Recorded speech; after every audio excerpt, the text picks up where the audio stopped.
Olá pessoal, vamos então para mais uma aula, desta vez sobre a parte de suspensão. A suspensão é a parte do sistema do carro responsável pela absorção de impactos, seja eles problemas na pista ou também a própria transferência de peso do carro.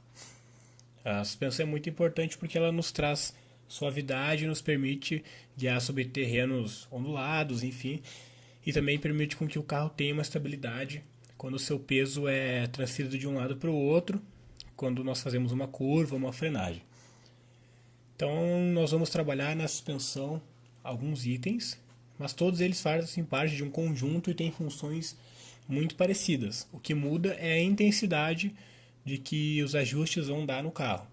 Então, esse conjunto de suspensão que a gente trabalha no simulador é composto pela mola, vocês podem ver, que é o item mais simples, pelo amortecedor, que é envolvido pela mola, pela barra estabilizadora, um eixo inferior, dianteiro e traseiro. Também temos os packers, né, que são os pequenas peças que vão nos ajudar a evitar com que o carro bata no chão, conhecidos como batentes. Então nós temos esses itens, não são muitos, né, os passadores podem ser chamados também, e eles têm funções muito parecidas em sua grande maioria, que é a função principal desse conjunto é evitar com que o carro bata no chão, que fique uma pilotagem muito agressiva. Na vida real, essa ideia é deixar uma pilotagem mais confortável ou mais veloz. No caso das corridas, mais veloz. O que a gente mais trabalha na questão suspensão é a rigidez dela. E isso aqui no ajuste, como vocês podem ver aqui, lembrando o seguinte, eu estou aqui no game automobilista, mas o conceito que eu estou falando, a mesma coisa que eu falei na introdução, vale para todos os simuladores, seja Racing, seja R-Factor 2, seja Project Cars, todos são trabalhados da mesma forma, que muda o nome. Eu vou deixar aqui na descrição da aula os nomes que podem aparecer nos outros simuladores e algumas funções que são específicas, às vezes, de um carro específico. Um modelo tem um ajuste diferente. Eu vou deixar aqui embaixo o que faz isso. Então vamos lá. Já mostrei ali o que é. Vou começar a explicar como é que a gente ajusta isso. Então assim, a suspensão a gente trabalha através da rigidez ou deixando ela mais mole. É assim que a gente altera o desempenho da nossa suspensão. Beleza? Então isso vale para mola, isso vale para amortecedor, isso vale para barra. Todos eles vão ser trabalhados através da rigidez. O outro item, que é o espaçador, a gente trabalha pelo tamanho dele. O espaçador nada mais é do que uma peça de borracha que vai evitar que a suspensão dê o seu curso máximo. Isso é para evitar com que o carro bata no chão, ou também para que a gente tenha uma suspensão com um curso menor. Beleza? Eu vou mostrar mais à frente alguns exemplos práticos disso aí. Então vamos lá.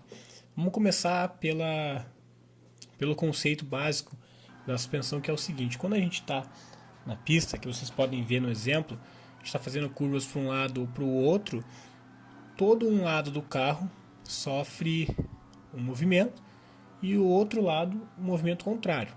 Que movimentos são esses? Que são a base da suspensão: compressão e descompressão. Isso é o mais comum de acontecer. E são esses movimentos que vão gerar o desequilíbrio no chassi. Então, quando a gente sente um desequilíbrio no volante, é correspondente a um movimento de compressão ou descompressão. Beleza? Então, esse movimento de torção gera compressão e descompressão. Cada item do setup da suspensão vai trabalhar diferente, de maneiras diferentes, formas para corrigir esse problema. Vamos começar então falando sobre o amortecedor, que é um dos mais importantes deles. O amortecedor, assim como as outras peças, tem a mesma função: diminuir a gravidade com que o carro bate nas ondulações, para que ele seja mais fácil de ser pilotado, e evitar altas torções de chassi, o que podem vir a tirar o carro do chão ou até mesmo capotar. Então esse é o princípio básico. O amortecedor, ele se mexe bastante dentro da caixa de roda, por estar ligado ao pneu. É ele também ligado ao chassi. Então, quando a gente faz uma curva, o chassi se mexe, o amortecedor vai junto, ele acaba comprimindo ou descomprimindo junto, e isso é transmitido para a roda que está ligada a ele. Bom, então assim, vamos lá, como é que a gente altera isso? A gente tem duas fases no amortecedor, que é a compressão e descompressão, que é o que vocês podem ver na tela, o movimento de quando a gente está fazendo curva, o lado da curva está sofrendo a descompressão e o lado contrário a compressão. É isso que nós vamos trabalhar no amortecedor. Quando a gente freia, vocês podem ver no exemplo, a frente sofre compressão e a traseira descompressão. É muito importante entender esses conceitos aí. Lembrando que eles vão ter nomes diferentes em alguns simuladores, mas é a mesma coisa. Eu vou deixar aqui embaixo o glossário de nomes de outros jogos. Então eles podem ser chamados de impacto, retorno, bound e rebound, quando é em inglês. Então eu vou deixar aqui embaixo para que vocês não se confundam. Mas é tudo igual. Beleza? Isso acontece. E quando a gente está voltando, desfazendo o movimento, a gente parou de frear, começou a acelerar ou parou de virar o carro, né, fez a curva e está voltando à linha central, esse movimento ele é invertido. O lado que estava comprimindo vai descomprimir e o lado que estava descomprimindo vai comprimir, até que ele volte ao centro novamente. A velocidade com que o carro faz isso é estipulada pelo amortecedor. É ele quem decide se isso vai acontecer de uma forma rápida e o quanto que ele vai acontecer, o quanto que esse lado vai comprimir, ou de forma mais lenta se vai comprimir mais. Ele quem decide o quanto e quando isso vai acontecer, né? Através da rigidez. Então vamos lá, vamos para um exemplo prático. Vou mostrar aqui uma foto. Quando nós temos um carro com um amortecedor mole, e primeiro eu vou falar do geral, não vou entrar em rápido e lento, para não confundir mais. Quando nós temos um carro que está fazendo uma curva e nós deixamos esse carro mole, o que acontece? A gente dá um curso maior para o nosso amortecedor. Então ele vai subir e descer mais, certo? Ele tem um curso maior. Só que como ele tem um curso maior, para ele atingir todo esse curso, isso demora um maior tempo. E o carro fica com um aspecto mais mole e ele reage mais devagar. Isso, qual a vantagem? Nós temos um carro mais na mão, fica fácil de pilotar. Mas como ele reage mais lento, ele não tem agilidade. Então ele acaba não sendo tão bom em curvas, por exemplo. O carro acaba torcendo mais o chassi, tirando mais aderência dos pneus. E o carro acaba sendo mais lento. Então a gente tem um carro fácil, mais mole, ele reage devagar, porém mais lento.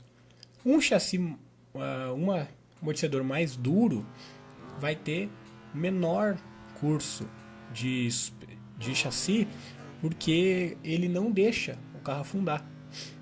Então fica mais difícil dele pendular. Isso vai nos fazer movimentos mais curtos e mais rápidos, que vai deixar o carro com uma resposta mais ágil, mas também transmite mais veloz o movimento, que pode ser negativo, né, se estiver rápido demais. Então a gente vai ter um carro mais veloz, porém mais agressivo. E é sempre uma questão de trabalhar essas duas coisas. E aí a gente vai ter duas fases desses movimentos, que a gente chama de lento e rápido. Todo movimento que for lento são movimentos maiores do amortecedor. Movimentos grandes, movimentos de curva, movimentos de frenagem, movimentos de reaceleração. São movimentos maiores, onde a gente tem um maior curso do amortecedor. Os movimentos rápidos são aqueles movimentos mais curtinhos, mas que acontecem de forma mais rápida, que são denominados geralmente por movimentos onde a gente passa sobre zebras, onde a gente passa sobre ondulações da pista, onde a gente tem um chicote do chassi, que é quando a gente torce o carro para um lado e ele volta rápido para o outro. Então são esse tipo de situações. E a gente regula isso conforme as características da pista e do carro. Beleza?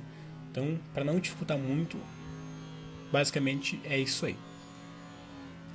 Indo adiante, nós temos o amortecedor.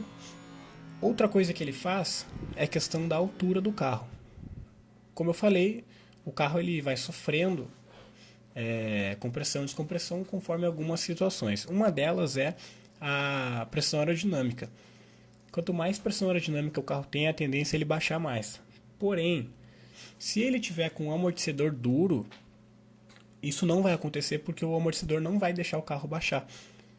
Então, é um dos defeitos de um carro rígido. Ele não consegue baixar a sua altura.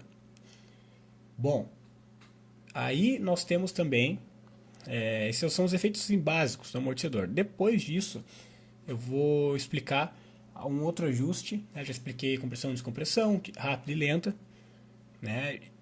Vou explicar agora se vocês ajustarem isso de forma diferente, da traseira para frente, não ajustarem o carro todo de um sentido, mas deixarem ele diferente. O que acontece? Se nós tivermos uma parte mole e outra dura, a parte que está dura vai ter um desempenho mais parecido de um carro ágil. Ele vai entrar melhor, mas ele pode ficar mais agressivo. Então, tanto a frente quanto a traseira vão ter essa reação. Por exemplo, se a gente deixar a frente do carro dura, ele vai entrar mais na curva, porque ele vai pendular menos o chassi do carro, mas ele pode vir a deixar o carro um pouco arisco nas entradas de curva, por exemplo. Ele pode ficar um pouco mais arisco, escapando um pouco a frente. E a frente leva a traseira a escapar, nos faz rodar. A gente sempre tem a sensação de que é a traseira que está ruim, mas às vezes o movimento inicial de perda de controle do carro vem da frente. É que como a frente em si, a gente tem um controle sobre ela, se nós perdermos só o controle da frente, nunca a tendência é o carro não fazer a curva. Mas às vezes o movimento é transferido para trás e aí a gente acaba perdendo o controle porque a gente não tem o controle das rodas traseiras, Elas são levadas junto com a frente. Então às vezes a gente tem a impressão errada. Se a traseira estiver dura, aí sim fica mais visível ainda. A traseira, o que acontece? A traseira dura, ela vai ter menos movimentos, então a nossa traseira vai ter maior tendência a entrar na curva. Então ela solta um pouco mais. Quando a gente freia, por exemplo, o carro ele não vai levantar tanto, por exemplo. Mas o pouco que ele levantar e baixar vai ser mais veloz, o que pode deixar a traseira um pouco mais agressiva. Então isso tem que ter um cuidado. Geralmente é assim, a gente precisa trabalhar esses ajustes. Primeiro de tudo, a gente tem que ver um panorama geral do carro. Eu vou dar um exemplo aqui na tela. Quando nós temos um carro alto e pesado, nós temos uma maior tendência a termos rolagem, que é esse efeito de transferência de peso e de carga sobre um lado do pneu e o outro lado solto, que é compressão e descompressão. E aí, nesses casos, a tendência é a gente precisar de um carro mais duro, porque quando esse movimento acontece, vocês vão lembrar lá do início do curso, quando esse movimento acontece, a tendência é que o pneu que está comprimindo, ele saia do chão, então ele perde aderência. Para a gente voltar a encostar esse pneu no chão, a gente não pode deixar o outro lado afundar muito. E uma maneira de fazer isso é deixar o carro mais rígido. No caso agora eu estou falando de fazer isso com o amortecedor. Lembrando que quando a gente faz isso no amortecedor, nós temos uma reação mais perceptível. A vantagem e a diferença maior do amortecedor para a barra, por exemplo, que faz a mesma coisa, é que no amortecedor a gente consegue ser mais seletivo. Enquanto na barra a gente tem somente ou frente ou traseira, ou deixa mais rígido toda a frente ou toda a traseira, no amortecedor a gente pode deixar só um lado ou só o outro. Isso é vantagem quando a gente tem curvas, por exemplo, mais para um lado do que para outro. A barra não. Ela só nos permite trabalhar o chassi e não os pneus. Não ajuda muito na relação com os pneus.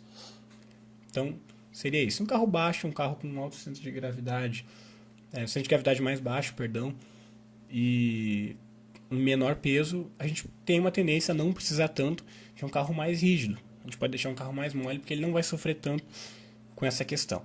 Bom, indo para o próximo ajuste, barras estabilizadoras. É mais ou menos a mesma coisa que eu falei, mas elas só vão ter efeitos maiores no chassi. elas não interferem tanto na maneira como os pneus trabalham, certo? Então, elas interferem mais mesmo em curvas, certo? Porque elas são barras, vocês podem ver na imagem, já mostrei também antes no início, são barras que tem embaixo do chassi. E elas vão evitar uma torção. Basicamente, essa é a principal função da barra. Em linha reta, elas não tendem a ter grandes efeitos no carro. Em curva, barras rígidas deixar o carro com mais aderência, porém agressividade maior. E barras mais moles, carro com menos aderência, porém mais suavidade. Isso é confuso às vezes, porque a gente pega, às vezes amolece o carro e ele fica melhor, a gente pensa que ganhou mais aderência. A gente ganhou mais capacidade de andar no limite. Alguns carros, quando estão muito duros, não dá para guiar bem, não dá para guiar no limite, então a gente acaba perdendo eficiência. Quando nós conseguimos um carro mais macio, às vezes um pouco mais macio, a gente consegue abusar mais, ganhando 1 décimo, 2 décimos. Isso é uma percepção que tem que ser bem observada. Às vezes a gente tem efeito na mente da gente, a gente acha que está fazendo o carro ter mais aderência. Não é. A gente aumentou a facilidade de guiar, isso tem que ser bem guardado. Tá? Então a barra vai ter este e único efeito. Claro que uma barra muito dura também ajuda o carro a ficar mais agressivo nos bumps, que o chassi todo endurece, ok? E aquele efeito de uma parte mais dura, outra parte mais mole, é o mesmo que eu falei no amortecedor, de fazer um setup assimétrico, né? Frente dura, traseira mole, é o mesmo efeito que o amortecedor. Uma frente mole, o carro vai ter uma tendência maior de sair de frente, certo? Mas ele vai ficar suave, então isso pode vir a ser bom dependendo do carro. Uma frente mais dura, o carro entra mais, mas ele fica mais agressivo. Você vai ter que dar uma pilotagem com overdrive. Overdrive, como vocês podem ver aí na imagem, é uma pilotagem mais agressiva, onde eu viro mais o volante, o que pode vir a soltar a traseira. E o contrário, uma traseira mole dá uma traseira mais suave, em retomadas ela fica mais fácil de guiar, porém o carro sai mais de frente. A traseira não ajuda a fazer curva, ela quer ir reto, porque ela não está encostando tanto no chão. Uma traseira mais dura, o carro entra mais, porém fica mais solto a traseira na frenagem, né, vai ser mais agressiva, ele pode escapar a traseira quando freia. Isso tem que ser bem equilibrado, ok? E por fim, né, só lembrando aqui na tela, mostrando agora a tela, a gente tem aqui os ajustes, tá? É só estes aqui que eu estou passando o mouse. Então, carga da mola, compressão, expansão. Esse jogo separa de uma forma mais fácil os passadores. E barra. Não tem mais nada relacionado a isso em suspensão. E esses ajustes, eles às vezes têm bastante regulagem. Depende muito do carro. Tem carros que você consegue de 1 a 5, não muda tanto. Tem carros que vai, por exemplo, como esse aqui que eu estou testando, que vai de 1 a 40. Então a gente tem uma gama maior de ajuste, o que é bom para quem sabe fazer bem setup e horrível para quem não sabe, porque tem muito mais parâmetros para testar. Então isso é uma outra diferença. Carros às vezes dão mais liberdade de ajuste. Tem carros que vocês nem vão conseguir mexer nisso aqui, porque é bloqueado pela categoria. Isso na vida real custa dinheiro para mexer. No jogo é só alterar o valor, então eles imitam o que é feito na vida real. Matamos aqui a barra estabilizadora. Temos também a mola. A mola, a mesma funcionalidade, mas ela está mais atrelada à suavidade dos movimentos. Ela não altera a altura do carro. O que ela faz é transmitir o mesmo movimento do amortecedor. Tá? Ela pega o movimento do amortecedor e suaviza ele. Né? Então, é um segundo momento de recebimento de carga da suspensão. Uma mola dura vai ter o mesmo efeito de tudo que eu falei anteriormente e as mesmas funcionalidades. Só ela vai ter uma percepção menor de tudo isso. Tá? E ela não altera tanto ela trabalha mais a maciez do carro. Então, geralmente eu uso ela mais mole, porque eu deixo o resto agressivo, o resto endurecido e essa parte mais suave. Então, na hora que o carro recebe a carga, transfere para o amortecedor, ele dá uma paulada mais agressiva, dá mais aderência, mas a mola vai suavizando isso. Então não fica tão agressivo assim. E como ela não altera tanto a altura do carro, tanto em curva quanto em reta, ela não mexe tanto na aderência. De mola seria basicamente isso. Por fim, espaçadores, tá? Que é o seguinte, espaçador é só para delimitar, principalmente quando o carro está batendo no chão. A gente gosta de usar eles para delimitar o curso da suspensão. Às vezes o amortecedor afunda demais, e isso faz o carro vir a bater, né? Então a gente põe um espaçador para que isso não aconteça. Lembrando que quando ele bate, em vez de bater no chassi direto, ele vai bater no espaçador e vai ter movimento mais curto. Movimento mais curto significa um carro mais agressivo, tá? Então tem que lembrar que quanto mais curto for o amortecedor, mais rápido ele reage, né? O amortecedor e mola, enfim. E mais se ser transferido para o braço, para a pilotagem de vocês, para o volante, né? Então lembre-se disso. Um carro sem espaçador trabalha livremente, não interfere na altura nada. Dá para ter um carro sem espaçador, tá? Então, e quanto mais alto for o carro, menor vai ser a influência do espaçador. A não ser que ele seja muito pesado e em curvas transfira peso demais para um lado. Se não for o caso, eu estou falando pesado 2.000 toneladas, mais de 1.600 quilos, o que é bem raro em carro de corrida. Se não for o caso, só em carros baixos mesmo, principalmente Fórmula, que a gente vai estar usando os espaçadores. Bom, acredito que suspensão seja isso. Essa é uma aula um pouco mais complexa. Até entender esse conceito leva um tempinho, até porque a gente tem vários modelos de carro. Mas basicamente é isso. E uma dica principal é o seguinte, analisem a pista, isso eu sempre falo para qualquer aula, né? Seja de pilotagem, seja de setup. Analisem a pista antes de ficar mexendo. Não adianta vocês ficarem testando valores, que isso não leva ao aprendizado. Fazer um setup na base de chute, de tentativa e erro, leva só tempo. E isso não vai melhorar o conhecimento de vocês. É melhor pegar e parar e entender o que está fazendo. É melhor trabalhar um ajuste só, sabendo o que está mexendo, do que trabalhar 10 sem saber o que realmente está mudando no carro. Então analisem a pista, pistas muito velozes que vão transferir mais peso, recomendo um carro mais duro. Pistas mais lentas que vão exigir mais transferência de peso num curto espaço de tempo, com muitas retomadas e frenagens, recomendo um carro mais mole. Quanto mais habilidoso você se sentir na direção do carro, deixem ele mais rígido. Quanto mais desconfiados vocês estiverem da sua pilotagem, deixem mais mole. É assim que funciona, certo? Então a gente se vê na próxima aula. Um abraço e até mais.